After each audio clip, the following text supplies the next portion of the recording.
Hello everyone, this is Cameron Saib, and these are the three branches of government. There are three branches of government: the executive branch, the judicial branch, and the legislative branch. The executive branch is basically the president. The president can also the head of state and commander-in-chief of armed forces. He is responsible for enforcing or rejecting laws given by Congress. He works in the White House. The executive branch also appoints the head of federal agencies like trade groups, administrative needs of the people and their rights, agriculture, and our military forces, along with hundreds of other agencies. To be the president and to have his power, you must be at least 35 years old and to be a natural-born citizen, while also must live in the U.S. for 14 years. You can serve for 2 4-year consecutive terms. The judicial branch consists of 6 to 9 justices, the Chief Justice and his associates. Congress has power over every court except the Supreme Court.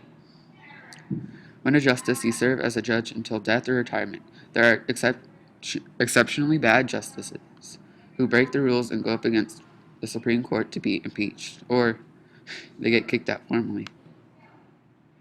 There are no special requirements to be a justice, but at the age of 65, you could retire his or her salary to reach a senior status at 15 years of service was met. Senior judges basically volunteer their time to help the court. The legislative branch consists of 2 different parts: the Senate and the House of Representatives. The House is made up of 435 representatives.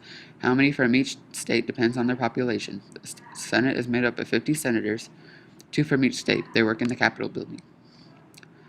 These groups were established by the Constitution and granted authority to enact the legislation and declare war. Like the president, they can also veto. They can choose to veto or pass his ideas. Most of his ideas have been vetoed.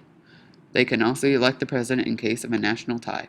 The presiding officer is who speaks for the House of Reps. The vice president is the head of state and the head of Senate. The Senate has power over what the president says and how it affects the public.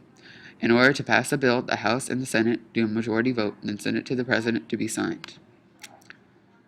Qualifications that apply to senators are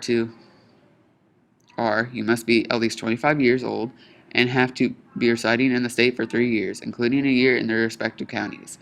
For 1 year before their election, qualifications for representatives are: you must be 21 at the time of your election, and you have to be residing at the state for 3 years. They must be in their respective counties at least a year before their election.